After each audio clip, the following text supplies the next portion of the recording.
match is to begin.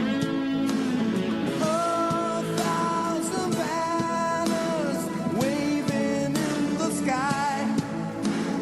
Here comes our Lazio, the eagle starts to fly. Hello everybody and welcome to another episode of Lazio Lounge. Finally a win for Lazio.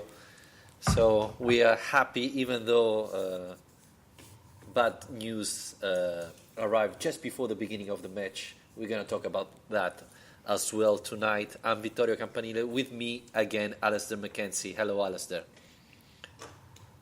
Hey, good to be back. Very relieved to finally be able to be talking about a win. But it's kind of typical that it's the good news has come with some bad news as well, like you said. Typical Lazio style, I would say.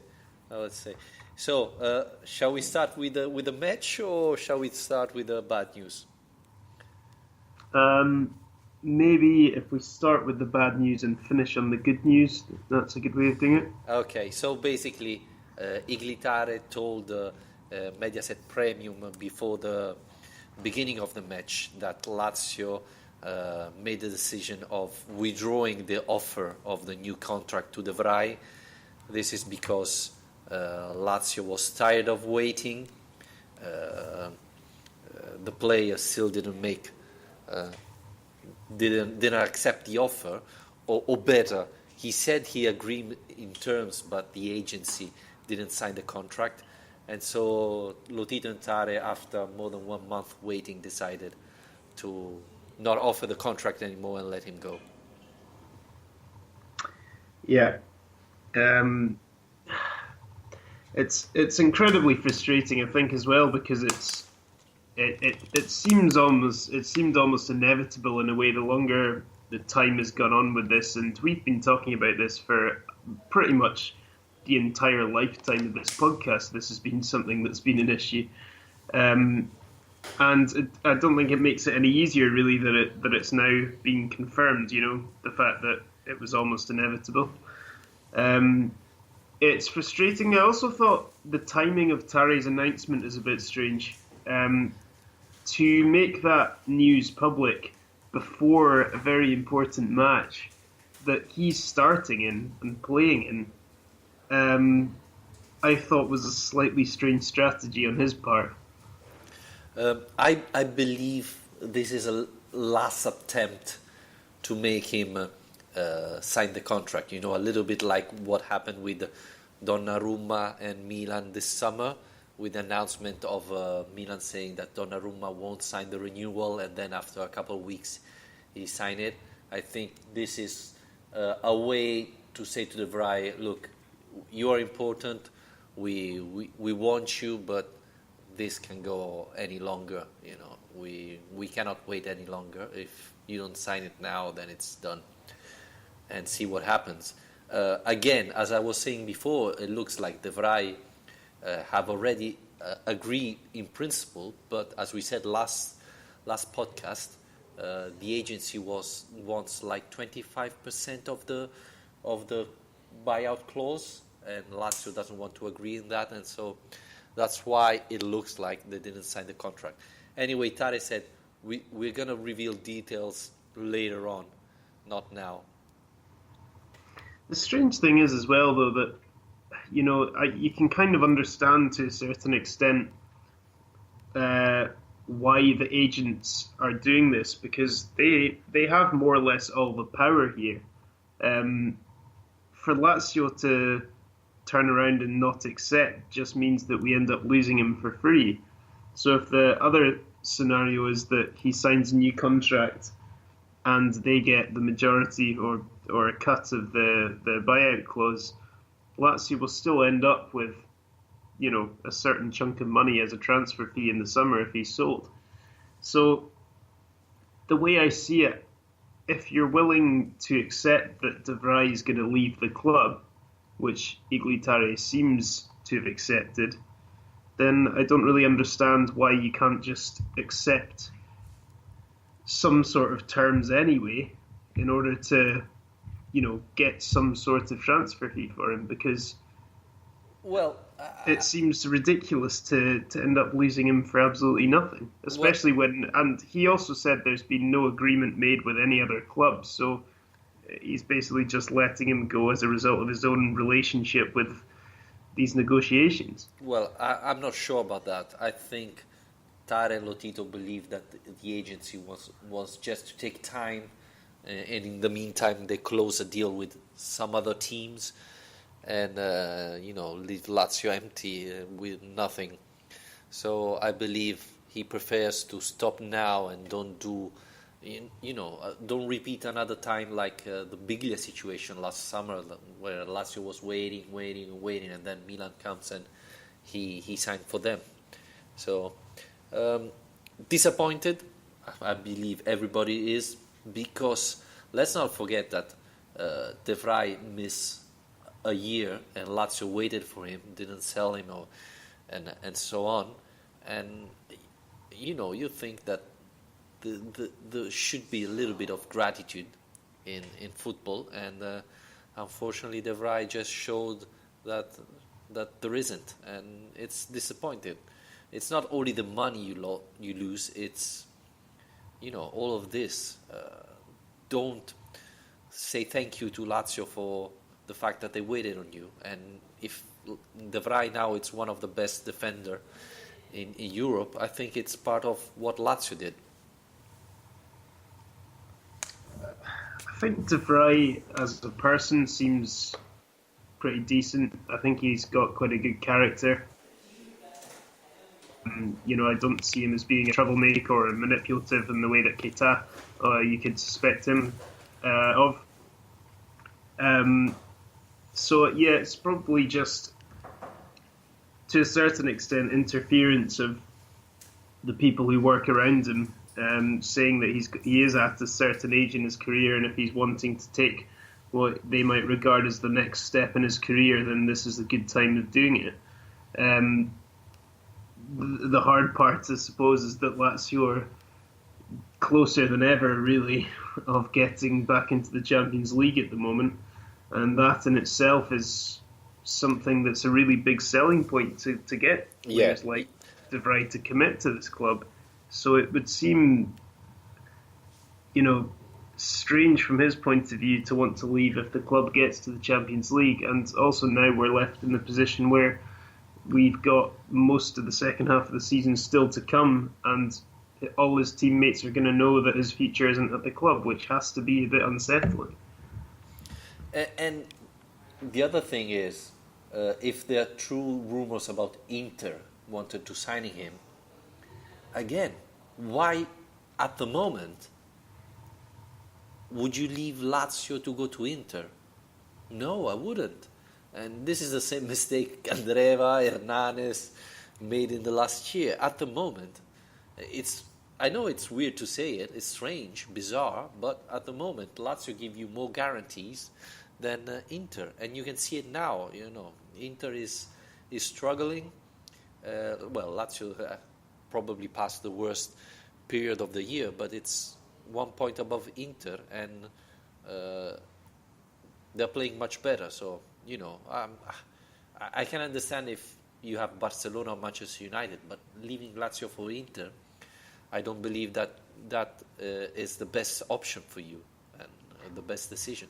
But Well, I don't think we can judge him for that yet, because he's not signed for Inter yet. I mean, if that ended up happening, then I think it would be something that you would question, yeah. But I think for the time being, it's probably just about his relationship and his agent's relationship with the club more than anything.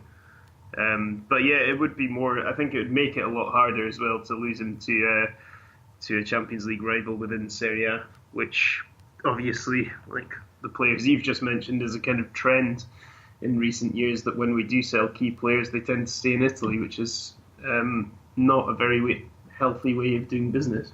No.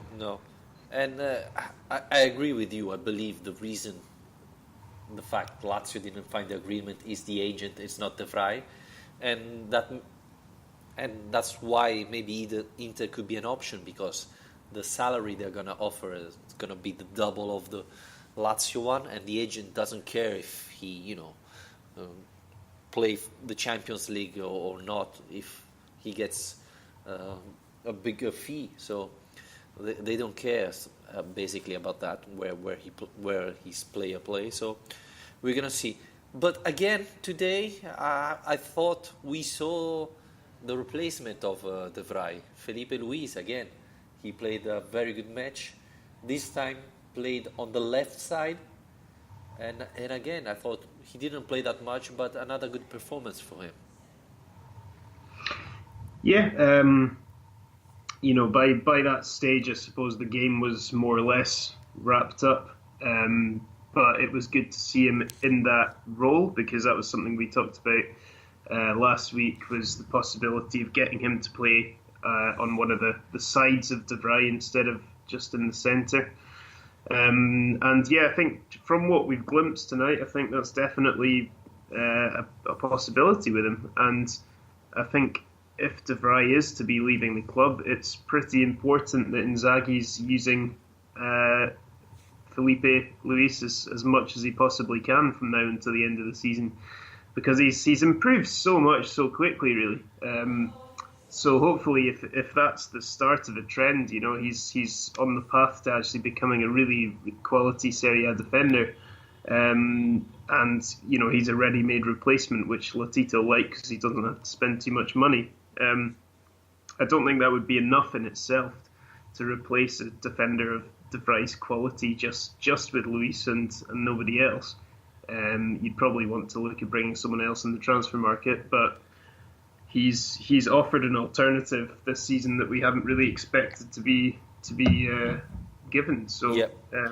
It's great. My question to you and to our followers: do you start playing Felipe Luis instead of De Vrij because he has to learn better the position, get confidence, etc., or do you keep playing De Vrij and instead of Felipe Luis? Well, I think the way Inzaghi's managed it so far has been the right way of going about it in terms of playing Felipe Luis in the Europa League, and he's definitely improved from his experience in those games, but and keeping De Vrij for the bigger Serie A matches. The only reason I would change from that would be if Inzaghi spots a kind of distraction in De Vrij's attitude. If his attitude changes now that he knows that the contract as a situation isn't happening, then that would perhaps be a reason to change it. But I'm quite happy seeing him continue doing what he's doing at the moment. What do you think? Well, it was something I was considering today during the match. Obviously, I believe De Vrij is a professional player, so he will keep playing as best as he can. But at the same time, you have to think that you are training, let's call it like that, a player for another club, while the substitute will be on the bench waiting. So I think from now on it could be worthy giving more playtime to Felipe Luis and see how he performs. Obviously, probably in the top matches, I will still prefer De Vrij, but give more space to Felipe Luis and look if he's really ready for replacing De Vrij.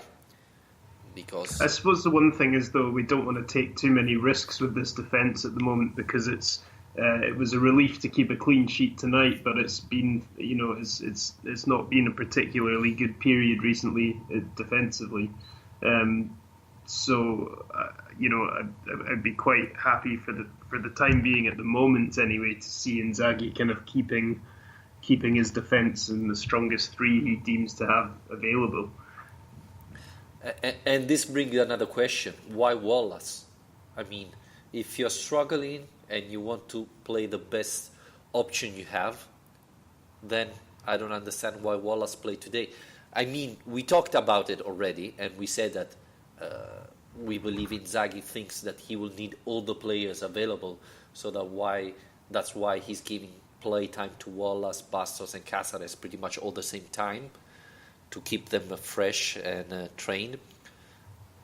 But again, today Wallace made a couple of. he made a couple of good saves, good tackles, but at the same time he made a couple of mistakes that against Verona didn't cost you nothing. But when you play against a top team, that could be very dangerous mistakes. Yeah, and I think that's the worrying thing about Wallace is that he never really gets through 90 minutes without making a mistake, you know. And you're right, it's against a Verona team that wasn't really offering much in attack today. You can get away with it, but so I would understand the selection of Wallace tonight a lot more than I did against Napoli. That was the really confusing one for me, to see him start that game. And, you know, I don't think it's the worst idea putting him in the team for tonight, because it's a kind of sign of faith from Inzaghi. And if we are to have any hope of Wallace regaining his confidence, he's going to have to play and recover from scoring that own goal and getting the criticism that he has received after that. But I don't want to see him in for these big games again. I think at home to Verona, these kind of games isn't a bad time to give him some time on the pitch. But Napoli, no, please no. Yeah. It's true that, to be honest, Cáceres played better, but not as well as I expected, to be honest with you. And same thing, Bastos. So you cannot say that, okay, Cáceres came and played so well that he's already much better than the others. I don't think so, to be honest. But probably Wallace, you can see huge potential there, but at the same time, you know that he tends to make stupid mistakes during a match. And if you want to compete for the Champions League, you have to play 95 minutes perfect. And you know that with Wallace, this is going to be pretty much impossible. Yeah. But what would you say is the strongest three at the moment then that's available? Well, I'm curious in the sense that Cáceres, probably I would prefer it, but I would be tempted to try Felipe Luis as well, near De Vrij. Radu, for me, it's probably the best option on the left. See if Felipe Luis can play on the right. That could be an interesting move. Yeah, it was interesting to see that he was played on the left today, Felipe Luis, rather than the right. So, seeing obviously there are fewer alternatives there for Inzaghi. I don't think he trusts playing Bastos or Wallace, for example, on the left-hand side as much. So I wonder if that's a signal tonight that that's where he sees Felipe Luis's backup position on the left-hand side rather than the right. Because obviously there's already three guys competing for that position. Four, actually, I suppose, if you include Patrick. But yeah, I agree. I think Luis has been, if you're looking at our top three defenders on form, he's definitely in the top three with Radu and De Vrij. But obviously that's quite an untested lineup. So it's a difficult one for Inzaghi to manage, you know, because he's got quite a few options, none of whom are particularly impressing, and he wants to keep everyone, you know, like you said, fit, but also confident and motivated, and that must be quite a hard thing to do. Yeah, and I bring always the example of Sarri. Look Napoli, who has a better roster, a better team than Lazio. They are out of Coppa Italia, they are pretty much out of Europe League, and they're still fighting for the Scudetto. But a team like that should be still in the Champions League, still in the Coppa Italia, but they're not, because Sarri doesn't trust the bench. And so he continues to play with that 11 players, and then when he has to play, put in the starting 11 players that didn't play that much this season, this is the result you're getting. You're losing 3-1 against Lipsia at home, you're losing against Atalanta in Coppa Italia. So maybe Napoli is going to win the Scudetto, and so people are going to forget about these mistakes. But I believe that probably what Inzaghi is doing is the right option. it's a sort of a marathon. We cannot say now that it's correct what Inzaghi is doing. We will be able to say it in June, end of May, seeing how Lazio will finish the season. But I believe that probably is the best thing to do. Again, it would be better if Wallace Bastos doesn't stop making those mistakes, but I still believe it's the best option for Lazio at the moment. Yeah, and I think as well it's important to remember that this is all new to Inzaghi. You know, this challenge of keeping his team and rotating his team while they're playing in 3 competitions this late in the season, and he's been very impressive obviously so far, but he's still a very young coach, and this is all new to him. We spoke about after the Napoli game how he'd said that was the first time he'd lost 3 games in a row during his spell at Lazio, and he was trying to react to that for the first time, and so he's constantly kind of coming up against new situations that he's not experienced before, and I think this is one of them, and this is one of the most kind of, you know, challenging things for any coach really is to know how to manage your team when you've got games every 3 days in your squad. So I think he's done well so far, in as far as the fact that we're actually still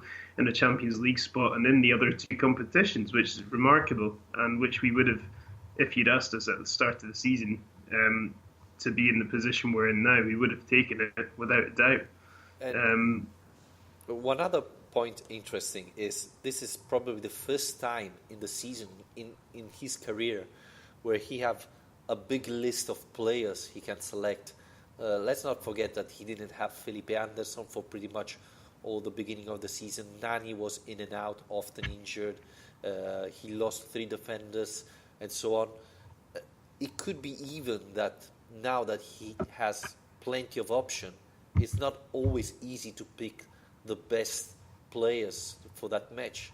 And now that he has plenty of options, it's not easy to say to Nani, you're not playing today, you're not playing even next week, etc., when he's training hard and performing well. So I believe that's even a part of the reason why Lazio didn't play that well in this part of the season.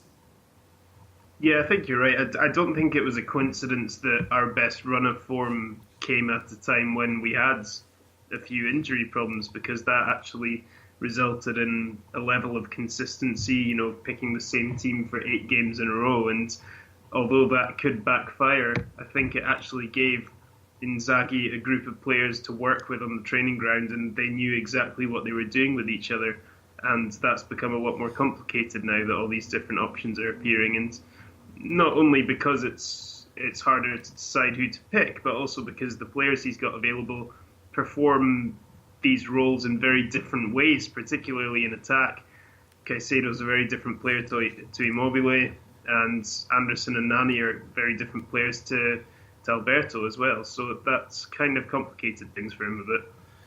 Yeah, I believe, as you were saying, this is the first time he lost 3 matches in a row. I think it's the first time in career where he has so many players, and it's not easy, especially for the first time you are in this situation. Let's start reply a couple of questions. Stefan Scarpulla, here's a question: will Ciro score in 2018? Yes, he did twice. I think you tweeted before the end of the match. We need another number 9, or to change something. Nani or Felipe? What do you think? I think Caicedo today didn't play that bad. He entered when the match was over, scored eventually, even if it was offside. But I did feel so sorry for him when the offside flag went up. I wanted to go in there and hug him. He looked so upset. He's a man who needs a goal, I think, as well, to get some confidence back in his game. Well, I mean, you know, the need for another number 9 has been there from the start in terms of a quality number 9, because Caicedo's not nearly the same option as Immobile is.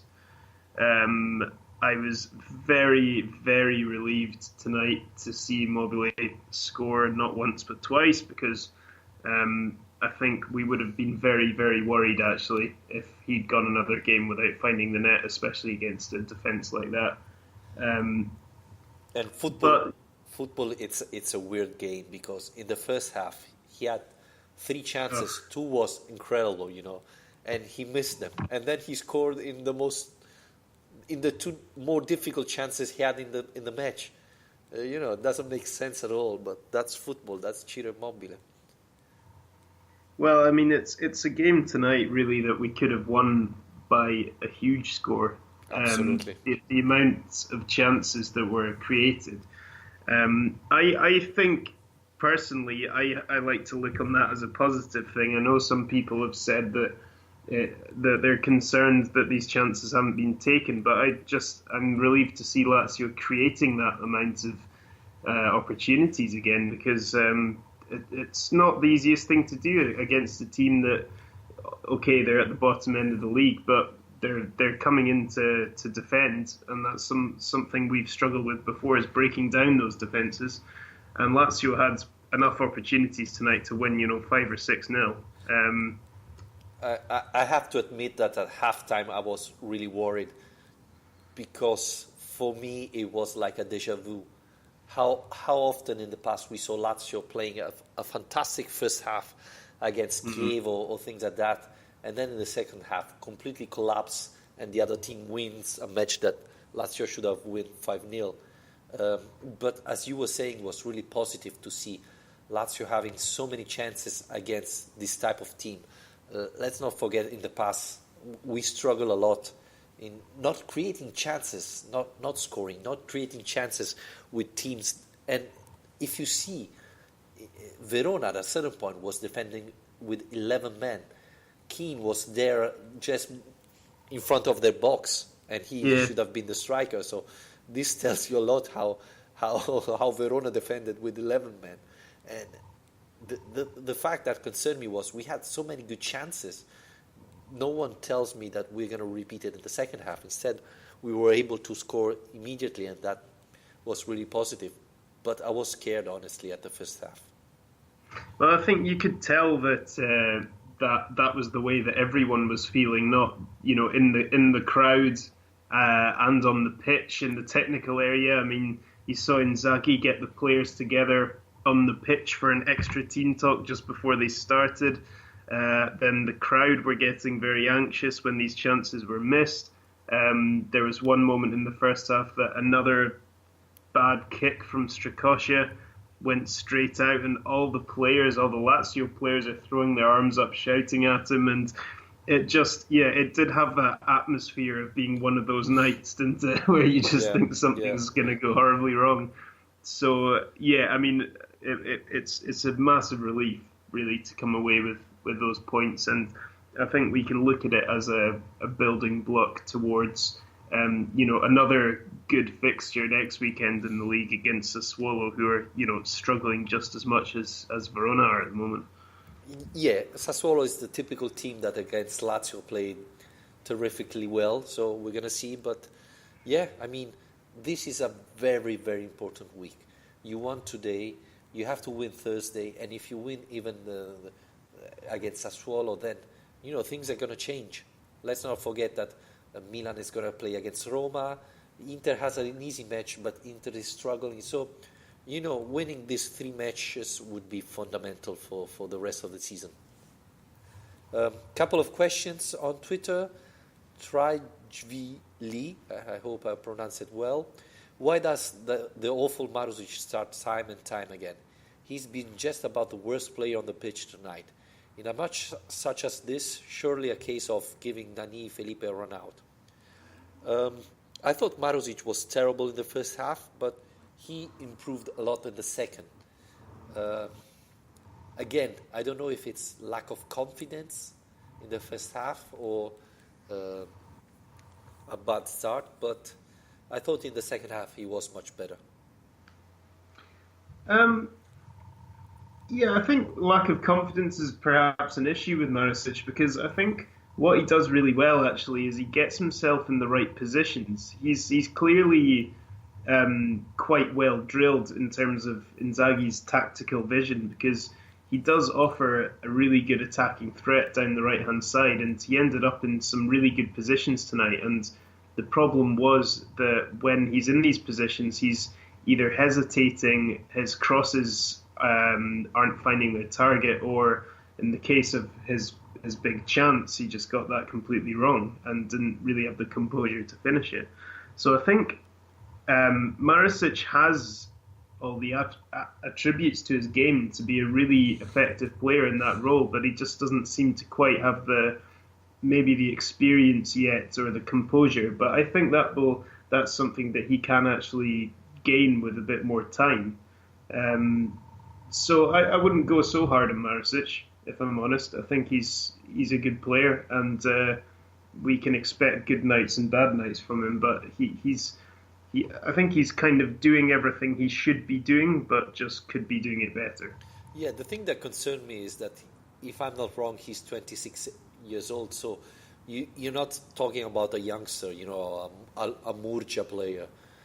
So he should have the experience already to perform with the football with continuity and not up and down like he's doing this season. But he's not played at this level before, I suppose, is the difference, I think, of, it's a big step up from playing in Belgium to moving to Serie A. And I think you see quite often that players improve a lot in their second season in Italy. So I'm hoping we see the same thing from him. By the way, Simone Inzaghi just spoke to Premium. He said that he found out yesterday that De Vrij wouldn't stay, but he believes that he will give everything till the end of the season. Thursday he will play, so he announced it. The club made an important offer, but the player was still uncertain. Anderson and Nani, they are players very important. They're always available, but I have a long selection. Against Steaua, I need the stadium pack. So, yeah, I believe Anderson and Nani is going to be an important topic going through the season. Again, tonight, I don't know if it was the same. You saw the same thing, but Sky Italy was often going and looking the faces of Nani and Anderson that was on the bench. Honestly, they were talking about players not happy, but I saw both of them laughing at a certain point, so I don't believe they were. Obviously, they're not happy of not playing, but they weren't so upset that they didn't play tonight. No, and they'll be aware that they have that role coming up, with the Europa League and the Coppa Italia games. There's definitely games left for them to be playing in. I don't know if they'll be quite as happy if those competitions weren't available. I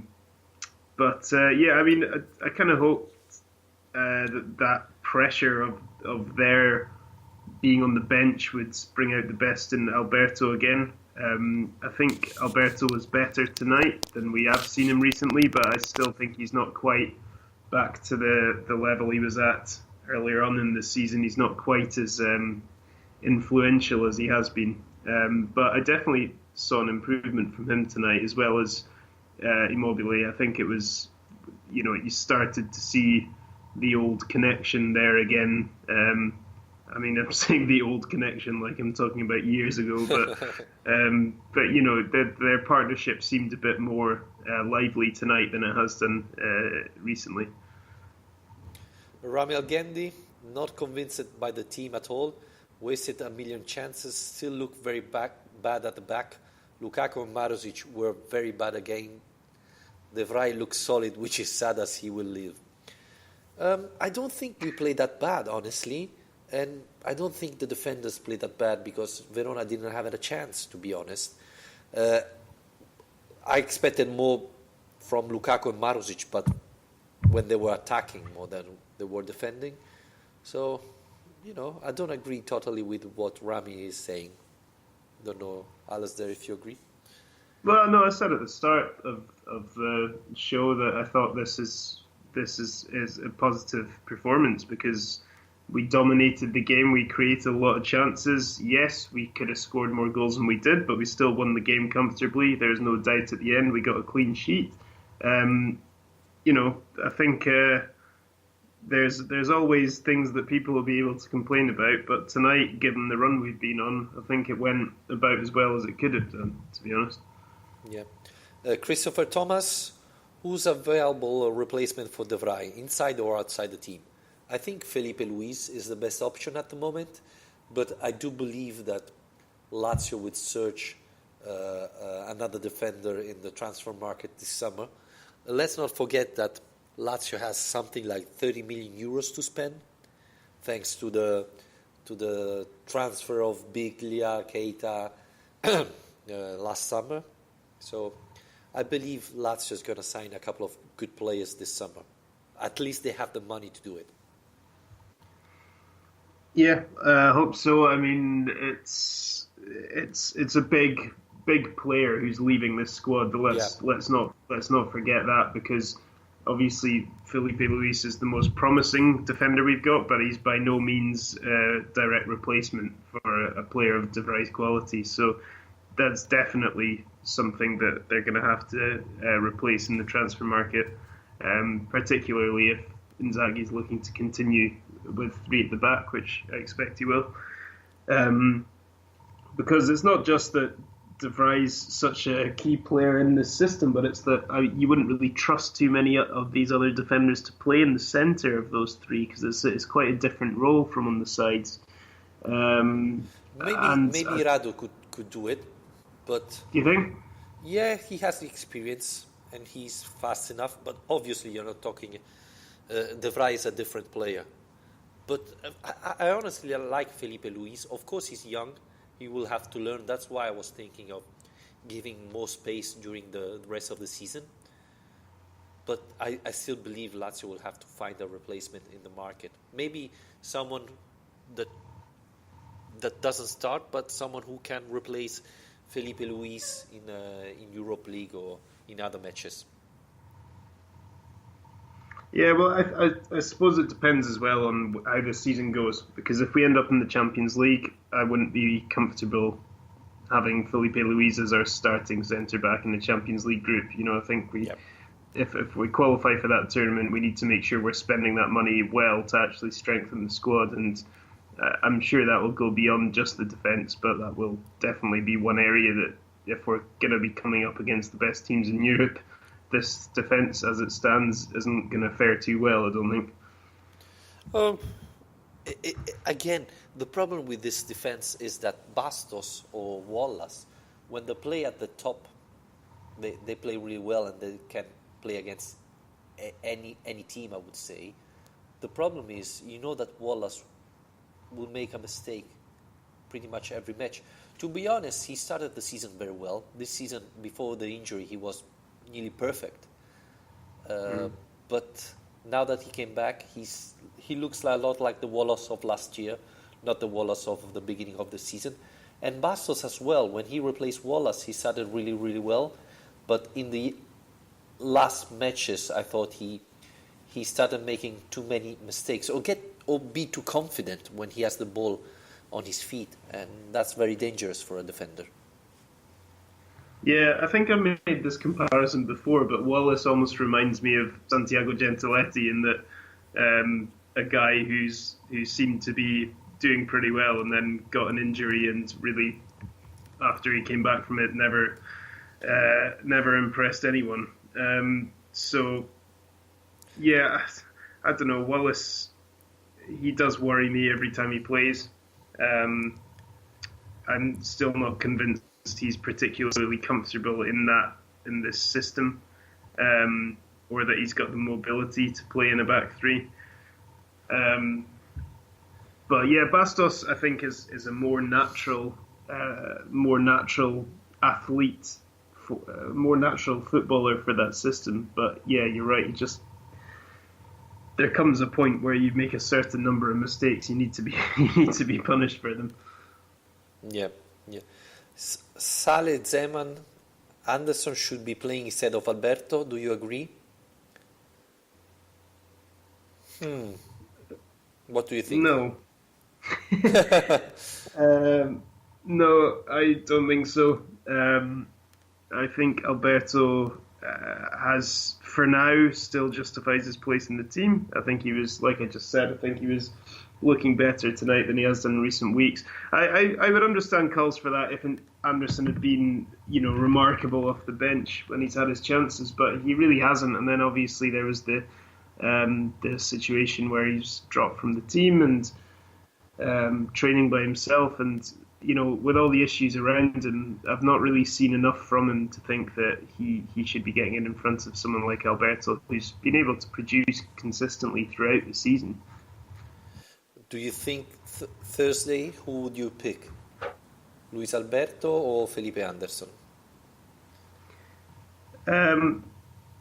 Thursday, I would probably keep Alberto in the team because I really want to get through this round. I want to win this Europa League tie, and so for me, I would put out the strongest team we have possible as long as everyone's feeling fit and there aren't any injury concerns. And in my mind, the strongest team we have possible includes a front two of Alberto and Immobile at the moment. But having said that, I don't expect that to happen. I have a feeling that Anderson probably will play Anderson or Nani with Caicedo again, maybe. So you're expecting a big turnover for this match? Well, I hope not, like I say, because we need to come back from a goal behind. But I'm still not convinced that Inzaghi's really taking the tournament too seriously. Iglitare made it quite clear that he's not taking the tournament seriously. So perhaps with all those things considered, it will be a bit of a B team we see again. I hope not.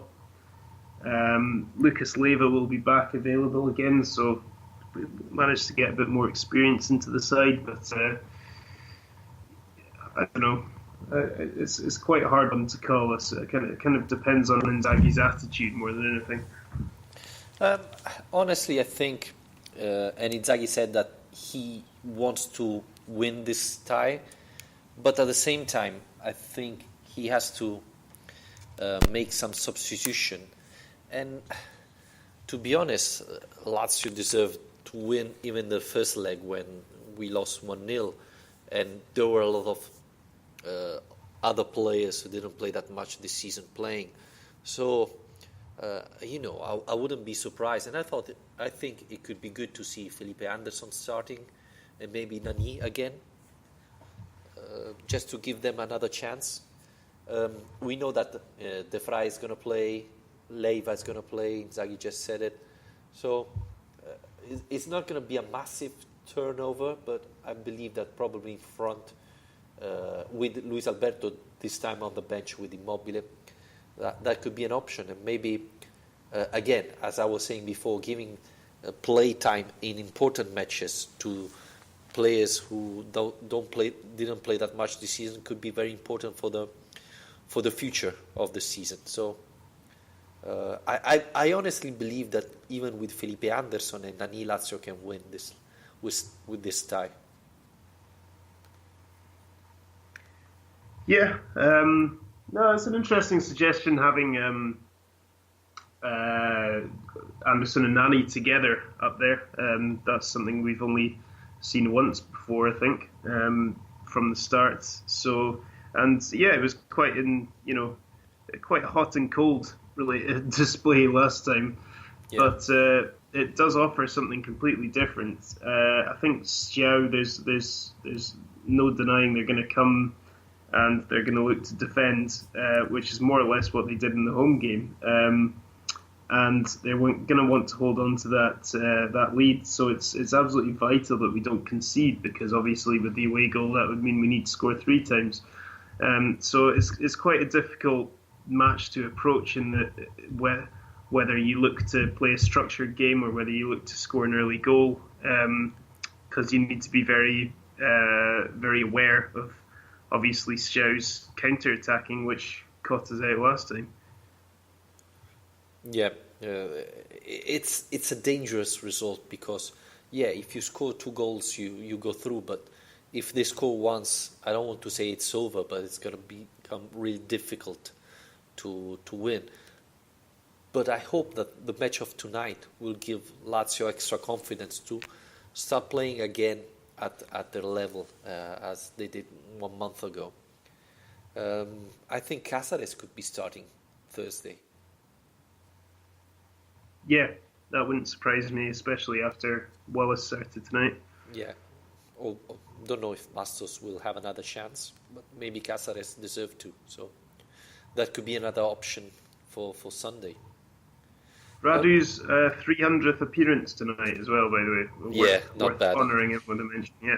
10 years at Lazio. Yeah, great servant. Yeah. Yeah, I like the fact that he clearly wanted to mark it with a goal when he lined up for that shot in the first half and just hammered it over the bar. I mean, in 10 years, I don't think there's been too many goals for Stefan Radu, but... He scored once like that, I think against Udinese a couple of years ago. He scored an absolutely brilliant goal a couple of years ago. Yeah. I think it was against Udinese, could it be? Or... I was thinking it was Sassuolo, so I might be completely wrong. Maybe you're right, I don't remember. I remember it was at the Stadio Olimpico. And so he's got it in him. Yeah, absolutely. It's typical from him. And you know what? It's funny that we criticize Ciro Immobile. He scored 22 goals in 22 matches. That's incredible. Well, it just goes to show the high standards he's set for himself. It's his own fault. I hope he continues like that. I really do. Yeah, and I know strikers have to have a kind of ego as well to their game, and for Ciro, I'm sure he'll have an eye on finishing his capocannoniere, and that's something that is becoming quite an interesting subplot to this season as well, and so he'll definitely want to keep that going as well, so that he can end the season with that accolade on top of everything else he's going to achieve. Yeah, well, he has, I think now, like 4 goals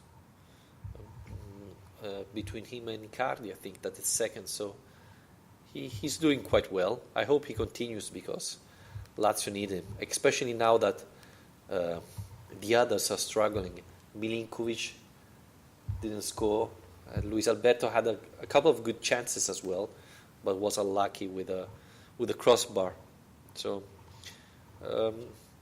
again, as I don't know who said it before, what's really missing to this team is another number 9 to give a little bit of rest to Ciro Immobile.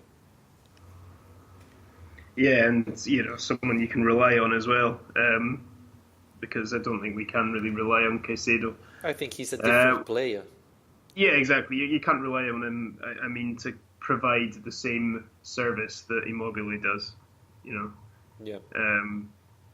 But he's got his own set of skills, but they're very different from Ciro's. Yeah, and tonight Parolo. It's true that Verona wasn't that dangerous team, but Parolo played well in the Lucas Leiva position. Yeah, I thought so. I thought all the midfield were quite good, actually, that 3. I think Milinkovic-Savic looked better tonight. He looked a bit more influential going forward. He was connecting the midfield to the attack a lot better. And Lulic as well, particularly in the first half. I thought Lulic looked good. What he does really well from that midfield position is he just drives forward, and he's very direct in a way that not lots of these midfielders are, and he just carries the ball up and gets himself into good positions, supplied some good crosses. So yeah, I think all the midfield did pretty well tonight, and yeah, it's still what I think is Lulic's best position, to be honest. Wow. I think he brings a little bit more physicality in the center of the midfield, which is not bad. Mm. But probably on the wing he still plays better. But he's always useful, I think. Especially when Lazio has to defend, he's always useful. Again, a little bit disappointed from Lukaku tonight. I thought he could have played much better. Instead, he looked a little bit confused. So, I mean, he has a lot of chances, playing from the start, and all the time he hardly convinced. He hardly played that well. So I don't know. I don't know what to say about this player. I see the potential there, but he doesn't do it often.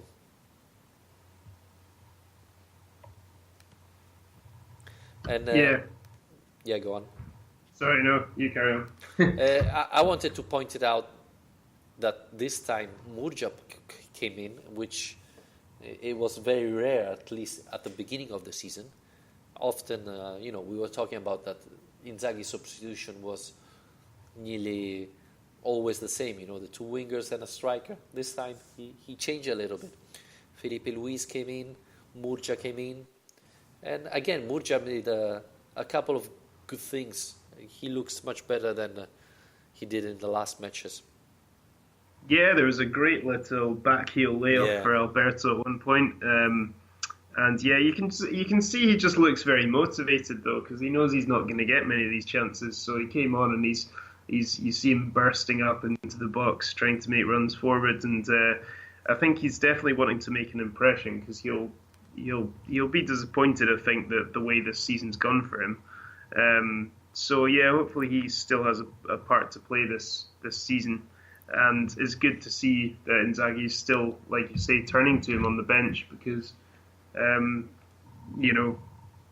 other coaches might have given up on him by now, given the other options he's got available. Yeah, it was strange because Felipe Anderson, Caicedo and Patrick start warming up, and of these three, only Caicedo came in. So that was weird. I wonder what happened, what made Inzaghi change his decision. I don't know. I mean, I saw that when Felipe Luis came on, he's shifted Radu to the left wing back position. Yep. But that only lasted about 5 minutes, I think, before Lulic went back out there. So maybe he just decided against that particular experiment. Yeah, it's hard to say, but I think perhaps he'll know as well that Anderson's going to be used more in these upcoming games than Caicedo is, so it might just be an opportunity to give Caicedo some minutes without any, with minimum danger, whereas Anderson will still have probably more of a part to play in the European games, for example, than Caicedo will. Yeah, I believe the fact that Luis Alberto played all 95 minutes tonight, and both Felipe Anderson and Nani didn't play, means that they're going to start on Thursday. So yeah, it makes sense, honestly. I want to see Felipe Anderson starting, and with the same eye of the tiger that he had before, and not this season. So that's going to be interesting, even because it's the first probably final for Lazio. If we don't win Thursday, we're out. So it's going to be interesting. We're going to do a podcast after the match Thursday. Are you available? Yes, I am. Yes, it's an earlier kickoff Thursday, isn't it? 7 o'clock. Okay, yeah. That's good. Well, 7 for the rest of Europe. Yeah. Al, I think we can wrap it up. What do you think? Do we have to touch Okay. other things? No, I think we've pretty much done it for tonight. But yeah, well, looking forward to Thursday's show now. Yeah, it's becoming important, fundamental to win Thursday. And even though Lazio lost 1-0, I think we have a better chances than Steaua. We are a better team. Well, I think we saw that in the first leg. Yeah. It was quite clear that Lazio were the better side, but we were just that we have the better players. But that was just a really, really sloppy, poor performance from Lazio. So it can only really get better, I think, than it was. So yeah, let's hope so, because I'd like to see us get a bit of a run in this competition if possible. Yeah, even considering that Napoli is going out, so you don't know who's gonna get who you're gonna get in the next round. So it's gonna be interesting. Anyway, thank you for listening tonight, and remember you can subscribe to our channel on YouTube, iTunes, Spreaker. You can follow us on Twitter and Facebook. And please, if you have time, if you can rate our podcast, that would be really appreciated. And talk to you on Thursday. Thank you, Alistair. Thank you. Speak to you then. Yeah, bye everybody. Goes, there's no time.